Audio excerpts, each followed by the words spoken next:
way there, yeah. That's perfect. Okay.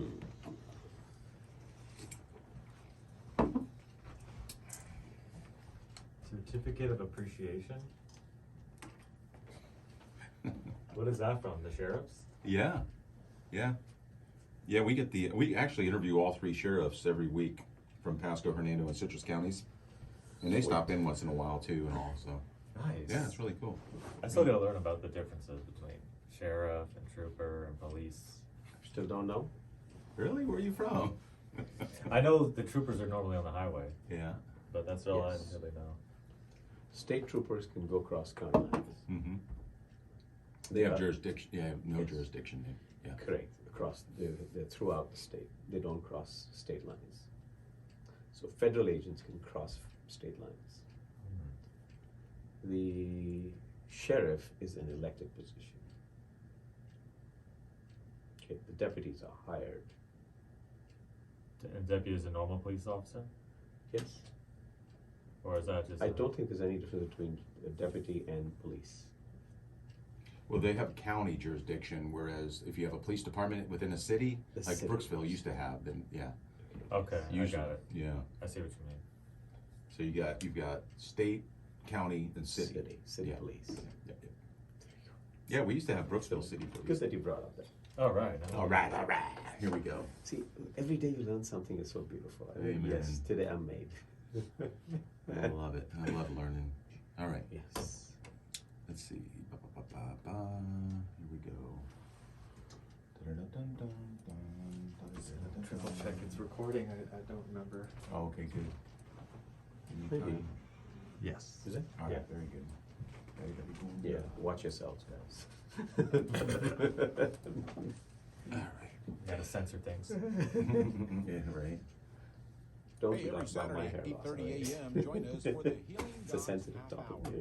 The No, information you fuck need, you. desire, It's expect, Photoshop. I used to be bald. and deserve. Brought to you by Absolute Healthcare, 8:30 Saturday mornings. Tune in. The Healing Docs want you healthy.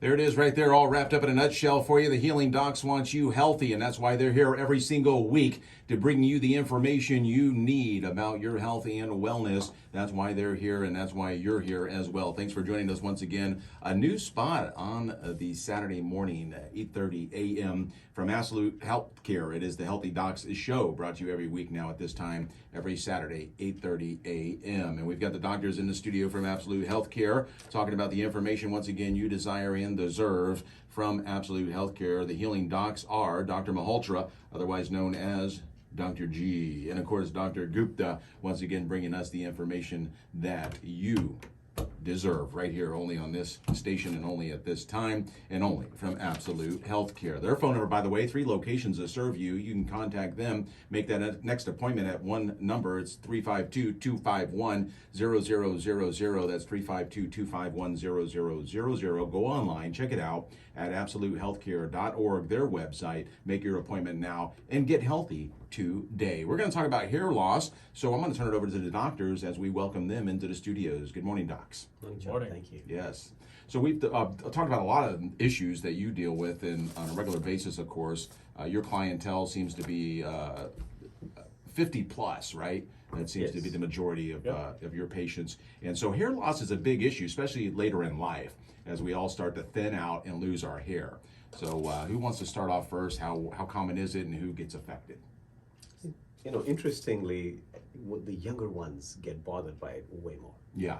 So let's say somebody starts to lose their hair in their 20s, because 1 out of 3 men and even 1 out of 3 women will have significant hair loss that they will be then concerned with one way or another, and can emotionally affect them. Of course, it cosmetically affects them and thus emotionally affects them. So the younger ones come to us for that problem even more frequently, although we can help any age group.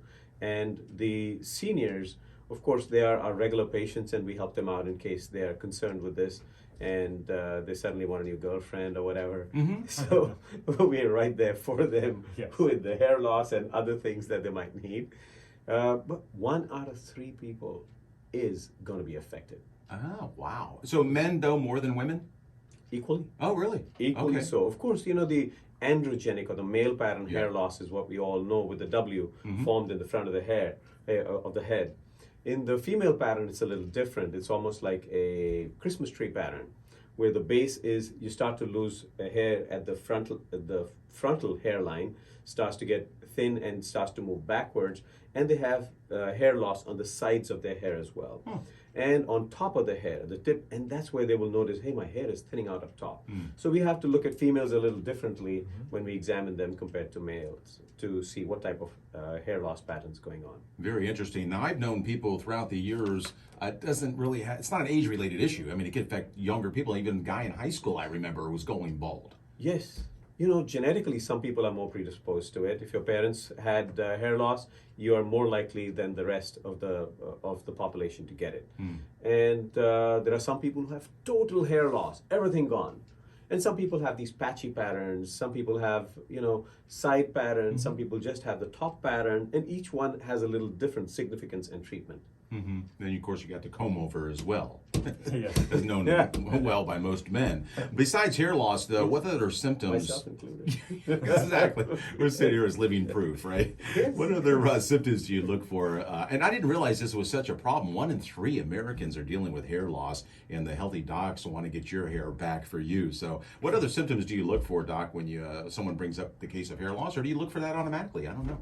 Well, just like when we've talked about other topics, like with being overweight and things of that nature, there are certain problems that you can see visually, just like with hair loss. And it's something that, you know, a patient may live with it and have no problem with it at all. But a patient may also say this is something that's concerning to them and they want us to, you know, take a look at it. And a lot of the times, if it's something that's been going on for a much longer period of time, a slow process, we have a typical pattern, we really don't need to do a further workup. We can say, you know, if you'd like to consider treatment options, we can start now. But there are some more concerning things that we do want to look at and think about, especially if it's more abrupt and it's happening quicker, or if it's happening in a pattern that we don't expect it to be in, or if there's other symptoms that have been going along with the hair loss itself that could indicate that this may just be a tip of the iceberg sort of situation where there's actually much more bigger problem underneath.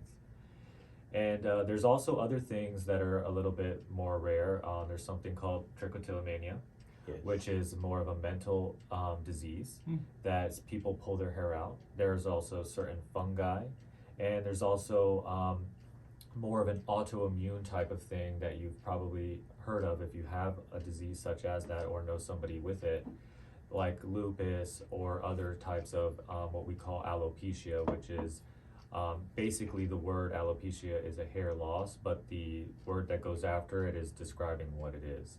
So sometimes there's little circular spots and things of that nature. So we can get an idea based off of how it looks, based off of what other symptoms are going on. And those are what we really ask, especially if something for a patient that we've been seeing for a while, and we notice it right away. You know, we say, hey, this wasn't here, you know, a month ago or last year. What's going on? Then we can do a further investigation. So it can happen that quick. Yes, you know, suddenly you could start to lose hair because the disease affects you. Like Dr. Gupta said, lupus can take your hair away pretty quickly. Diseases now, syphilis is on the rise, that can take away your hair. So there are multiple things that we want to look for and, you know, ask the patients about their exposure to different chemicals, medications, radiation, all these types of things that can cause alopecia. Now, what about our environment? Does that play a role as well? You know, the environment has an impact on everything. Okay. More polluted environment you live in, worse your symptoms of whatever you're suffering. Our hair has different phases. It has a phase of growth and a phase of death, or a phase of shedding. Worse your environment is, less the number of hair that are going to be in the phase of growth because they don't have the healthy environment. For instance, the air in some countries is so polluted, it's almost like smoking 2 packs of cigarettes a day. And that is going to narrow down the arteries that are supplying our tiny little hair follicles. And as those hair follicles, it's just like, you know, watering a yard. If you don't water it properly, the blades of grass are going to thin out. Eventually, many of them are going to die. And if you start to re-water it, In time, most of them will come back, but if you delay it further and further, many of them will never come back. So it's the environment definitely has an impact if you have a polluted environment around you. And Stressful environments as well, well. I was going to say stress, anxiety. You're probably seeing more and more of that nowadays. Yes. As anxiety and stress rises. Yes, Yeah. in the US, we have to worry not so much about the environment in terms of air quality, Right. but definitely in terms of a workplace anxiety, family conflict, all those kinds of things that are going on. Now, what about loss of sleep? Would that affect your hair loss? Yes, I think so. our sleep is the time when our body is healing. It's healing physically, it is healing emotionally, it's healing mentally, and we know that during sleep is when we have the highest levels of growth hormone, which allows us to heal and promote the growth of different tissues. So lack of sleep definitely has an impact not only on our physique but also on our emotions. We know that it's less than 5 hours of sleep is automatically associated with bad health. Yeah. Wow. And we're talking about things that are going to possibly speed up our aging, which is stress, lack of sleep, poor dietary habits, lack of exercise, lack of blood flow going to the places it should go. So, in a sense, you really don't want to be speeding up your life in where you're physically putting through your body through stresses that make you look and appear to be older than you really are. In fact, when we're training in medical school, one of the physical exams that we're taught of how to do is to determine, does the patient look the age that they're stated to be?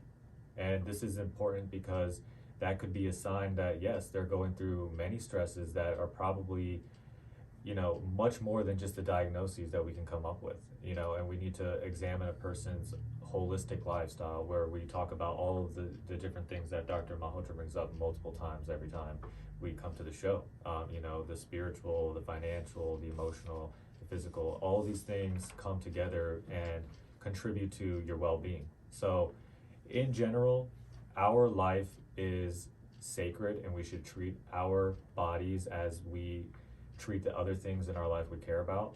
And if we don't, we are probably going to age faster, and hair loss is probably going to be one of the symptoms that come with it. And that's the environmental aspect of what's already in our genetics. The best phrase I ever heard was treat your body like a holy temple. Yes. Yes.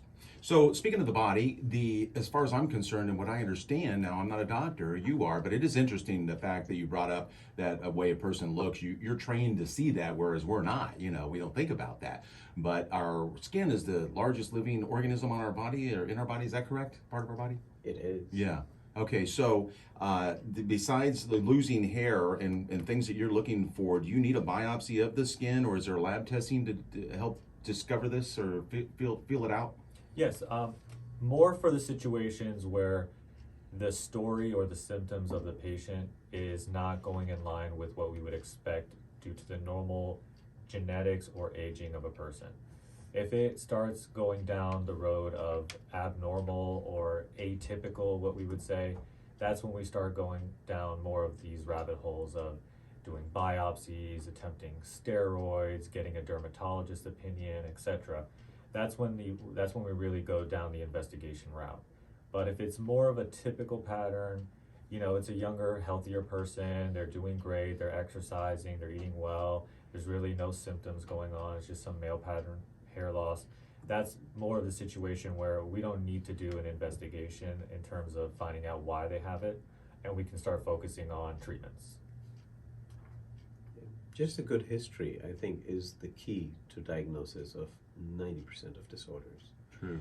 And hair loss, the regular hair loss that will affect 1/3 of the population is so common that 99% of the times we don't need too much testing. It's a very simple discussion with the patient, explaining the prevalence of the condition and thus hopefully reducing the anxiety associated with it and offering them the options that are available to treat it. Make sure that we go through their medication history, make sure that we get a good detailed family history. So all these types of things help us way more than running into the narrow lanes of testings. Speaking of testing, a lot of people do like hair follicle testing, and your hair can tell a lot about your person. Yes. See, like Dr. Gupta said, that those testings need to be done in very few cases. Now, if I were running simply a hair loss clinic, I might be more tempted financially to do more of those tests. Right. But course. as a reasonable medical practitioner, I think we don't need to run down those alleys. The follicles are going to be very similar in 99% of the cases. So Oh. if we do not find see what happens is when there is scarring going on in the scalp is when we are concerned. So we'll take our little instrument that we look into the ear with because it magnifies stuff, or the eyes with because it magnifies it even further, and go close to the scalp and look for openings of the follicles. If the openings are there, we know that the hair is going to sprout out of there. Okay. If the opening has been shut down and scarred over, that's when we start to worry, but that is a rare situation. Only in those cases will we proceed to look for further testings and biopsies. And we also have a lamp as well if, in certain types of fungus cases. It's called a certain- Woods lamp. It's called a Woods lamp. It'll actually highlight it and it'll turn a different color, sometimes a bluish or a greenish color. Yeah, make it Okay. fluorescent. And that not all fungus, but most of them that affect the skin can be seen with that. And it's just another tool that doesn't cost any money. It's just part of our examination of a person, and it really goes along with, even if we're concerned that it may not be due to the normal aging process, these are still simple tests that we can do in the office, and we don't need to, take part of their skin off and send it to a pathologist to determine what a problem is when we can determine it just with our eyes. Yeah, the Healthy Doc's not only concerned about your physical health, but mental, spiritual, and financial health. So why go into all that expense if you have a doctor that's asking you to do so many tests that you just can't afford them? Then you need to call Absolute Healthcare and check with the Healthy Docs. 352-251-0000. That's why they're here, and they've got the tools to make you healthy once again. And although hair loss, what we're talking about today, is a part of the normal aging process, there could be some underlying issues there that you need to find out and to get checked by the Healthy Docs here at Absolute Healthcare. So there are medicines that, there's a lot of stuff marketed out there for hair loss, and a lot of it, may not work or may not be for your certain situation. But are there any medicines out there that cause hair loss, or any medicines that you can provide that will help hair growth? Yeah, so there are two questions there. Dr. Gupta, you want to take one of them? Yeah, so when Cause of hair loss or treatment of hair loss? What are you going to go for? I'd go for the medicines that can cause hair loss. Obviously, we know when you hear about things like chemotherapy, Right. Absolutely, that is really the fast-growing cells are the ones that are always multiplying and replacing the old, like our skin cells, like our hair follicles. Those are really the cells that are highly affected by chemotherapy because you want to kill the things that are growing fast, and that includes the stuff like our hair and our skin. And really, it's poisoning your body to a point that you just want your body to beat the cancer, and then when the cancer's gone, you stop the chemotherapy. But we've gone further with advancements with that. I think that's a topic for another day, though. But that's an obvious cause of hair loss. You expect it, Right. that it's going to happen at that time. Cancer treatment, radiation treatment, high-powered drugs. But what we are truly looking for in the history is common day-to-day use drugs. Blood pressure medicines, cholesterol medicines, anti-seizure medicines, medicines for things like gout. So these are the ones that we're truly looking for in a patient's history, that are you on one of those that is known to cause hair loss. Because some of them also change the way the cells work at a very basic level, and that might make a difference in how our scalp and our hair follicles will behave. And it doesn't mean we have to, take you off these medicines, but if we put Alternatives. if we put you on a medicine and all of a sudden you're telling us over the next few months, hey, I'm brushing my hair and I'm seeing way more hair in my hairbrush, or I'm seeing it fall into the sink when I'm brushing my teeth or in the shower, those are the times when you say, okay, that's probably more something that's been done as a side effect of a medicine because we know its relationship in time was related to that. But if it's something that a patient's already been dealing with before they were on a medicine, that's very helpful to determine if it's a cause from a medicine. But in the situation with treatments, Dr. G, if you wanted to bring that up. Of course, treatments, there are multiple options for treatment. One, of course, is stopping anything that is going to create hair loss. Sometimes anxiety can cause hair loss. We want to calm down the person as a whole. And then there are medicines that, since the hair follicle is blood supply dependent, there are medicines that open up the blood supply. Then it is also dependent upon testosterone, or the conversion of testosterone to its more active form, dihydrotestosterone, which affects, which is a conversion of regular testosterone to this more active form in different tissues. It happens in things like the prostate, the testicles, it happens in the liver, but it also happens at the hair follicle level. So it happens at the hair follicle, and we want to attack that. And we can attack that either by just topical treatment. So let's say we put a lotion on the hair, but that can get messy. Men and women don't want to be applying stuff. It's so much easier to take a pill. So these medications that have an impact on this also come in the form of a tablet. And not just a single tablet. Now that we've progressed in the treatment of hair loss, they come as combination tablets, as we were discussing. So, and they are so affordably priced that it's worth it to get onto one of those and see if it's going to help you. So medicines like minoxidil, which was initially used as a topical, now has been approved as an oral medication for the treatment of hair loss. Finasteride, there is a blood pressure medicine which also affects testosterone called spironolactone, which we prefer for our female patients. So there are options for everybody, and they just need to be tailored. For instance, if a man comes to me that he has hair loss and also has problems with his prostate, I will most likely choose the medicine that single agent will help him with both problems. And that is what we do with almost every disease. That, hey, if one medicine can tackle two problems, that's the one we want. Yes. And as far as finances are concerned, this is something you can provide there at Absolute Healthcare, and you don't have to go to a special clinic or have to go through all these different... The cost, you want to talk about the cost? Yeah, we were actually just looking the cost up ourselves right Okay. before the show. And we said, okay, let's assume that I was dealing with this problem and I was about to start the most expensive treatment that's FDA approved, and go to your local pharmacy and buy it without insurance. And we were calculating it about to be $25 to $30 per month. Wow. It's generic now. Right. It's inexpensive. Yeah. We know the characteristics of their side effects as well, because everything does come with a risk. So if the benefit's going to outweigh that risk, we can say, okay, I understand. If you're getting some male breast enlargement, which is a problem with some of the medicines that can improve hair growth. Or if it's something other related, like impotence, which can happen with finasteride. But we know we can look for these things and try alternatives, or do both if they're not experiencing the side effect. So it's very affordable. You talking about really the cost is incurred with what Dr. G was already mentioning, with going to these hair loss clinics that give you many different supplements and treatments and over-the-counter things that are promised on advertisements. If they're not FDA approved, it's just not enough evidence to say they work.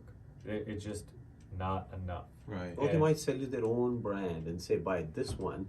And the medicine, $30 is the maximum cost if you put all the drugs together. So the typical cost is under $10 a month. Yes. But if you buy somebody's own, let's say, here's my hair loss clinic medication, Right. suddenly they have scammed you 5-10 times. And it's just not worth it. It's not the way to practice good medicine. And it just has a bunch of other vitamins in it that you could probably get in your own multivitamin or in your diet. Yes, and it might just cause a loss of faith in physicians. And True. we do not want to be those guys who will be disrespected by our peers. We truly want to be that office that if another physician sees our patient, he says, you were in wonderful hands. And that's what we strive for. We don't just strive to look after the patient. We want to be respected not only by our patients, but also by our peers. So that our notes will reflect it. If you were to read one of Dr. Gupta's notes, you will see that he has thought out a case in multiple aspects, offered the patient multiple options, discussed their preferences, and then moved ahead. So this is good medicine which we want to offer the patient, and tell them, hey, if we are selling the medicine, it might cost you $12, and out there, I remember a patient who bought a medicine at Walmart for $600, and that same medicine at our office was $15. Oh my goodness. So those are the types of disasters that we want to avoid for our patients Uh-huh. and offer them the best in every aspect so that they're not thinking that there are scam artists in healthcare. Right. Yeah, I mean, no, imagine going to a hospital and ER, and what's the bill like? You feel so frustrated looking at the number, and you say, "Why? For 1 hour was I charged $10,000?" Yeah. You know, so those kinds of things should never come when a patient leaves our office. Yes, I think a clinic should do well financially when the patient does well overall.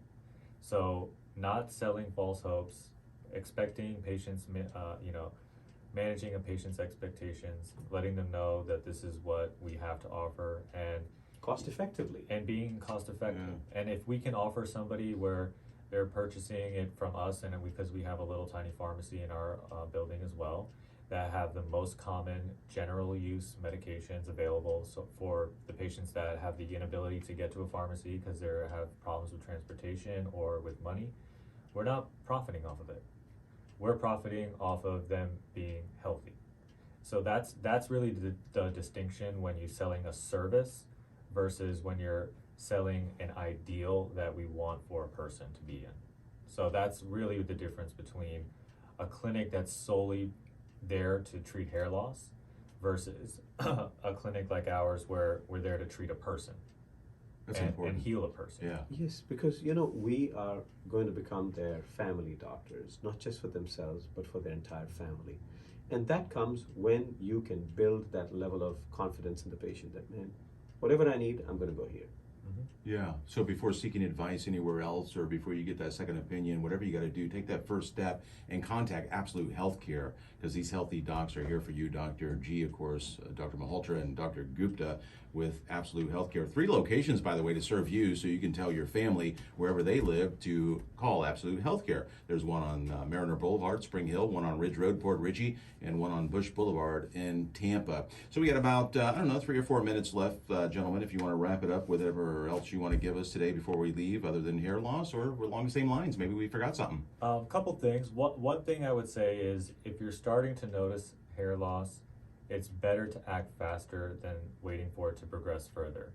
Usually, most of the treatments may stimulate a little bit more hair growth, but it's more likely to benefit the hair that already exists and to make that stronger and healthier to prevent that from being lost. That's just in general. Now, when it comes to cosmetic surgeries like hair transplants, those can be very expensive. And if a person is determined to be, having a typical pattern hair loss or something that's not considered to be dangerous to their health and not a rare form of hair loss that's really, like we were saying, the tip of that iceberg, then we can tell that patient, okay, if it's something that's within your budget and you want to feel good about how you look in the mirror and, we've tried the medicines that are affordable and they're not getting you to where you want to be, fine, go ahead and get that hair transplant surgery done by a dermatologist. Go to an actual place that is specialized in this care of skin, and don't even bother going to alternative tablets and medicines and creams if it's not something that's been evaluated and studied. Go through the typical treatment course, and if it doesn't work, then you become more aggressive if you really think that it's affecting how you feel about yourself. So that's what I would say about that. Also, when you go to these high cost places, negotiate a price. They are stepping up their margins so heavily that you can cut out a lot of the fat out of that, and still they will be, able to serve you. Then, if you do get those high cost things, try and invest in something like a hyperbaric treatment, because that has shown to improve the survival of the hair that you had transplanted, help with the health of the scalp thereafter, in terms of reducing the itching, scarring, etc. that takes place after any surgery. But by and large, try not to head to these places without somebody like us assessing you that it is the right option and it is the only option left or not.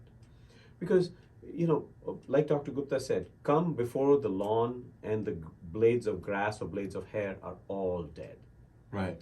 We can salvage a lot for you, and that alone will decrease the cost of transplantation because you won't need so many. So act early, not only on hair loss, but on any disease that you think might be affecting you. Consult somebody who is a good internist, a generalist, who sees things not just from one aspect, like chest pain is only heart disease, or shortness of breath is only lung disease, or being pale is only blood disease, but looks at you as a whole person. Right. And don't overwash your hair. Don't put chemicals in it. Don't use hot irons on it. Let whatever genetics have brought your hair to be, let it be what it is, right? You want to comb it, go for it. You want to put some gel, fine. But if you're going to be dyeing it and Abusing burning it, abusing it, you're just going to damage it, So limit even a soap and water will go a long way. So you don't need to overwash your hair. You don't need to put 1,000 different soaps and shampoos multiple times per shower, 3 showers a day. You don't have to go that excessive. Just a little bit of water, a little bit of mild soap. It'll go a long way to clean your body. And that reminds me, many people like to braid their hair really tight. Yeah. Don't do that. Okay. It will cause hair loss. It causes irritation of the scalp. It causes scarring eventually, so that the hair will not come back, and you would have hair loss unnecessarily. Very good advice from the Healthy Docs. They want you healthy. Once again, and hair loss is about that, making you healthy and making sure you're healthy, and the hair will show that. And hairy. In the healthy, And hairy, yes. yeah, the Healthy Docs will point that. Hey, by the way, when you go see the Healthy Docs, reveal all the medications and treatments and supplements that you are taking, so they can look those over as well. The Absolute Healthcare doctors are ready and standing by for your call. Make that appointment now, 352-251-0000 or absolutehealthcare.org. Doctors, we'll see you again next time. Thank you. so Thank much. you. Thanks for having us, Jeff. Take care. All right, good job. All right, that was Yeah. fun, Joe.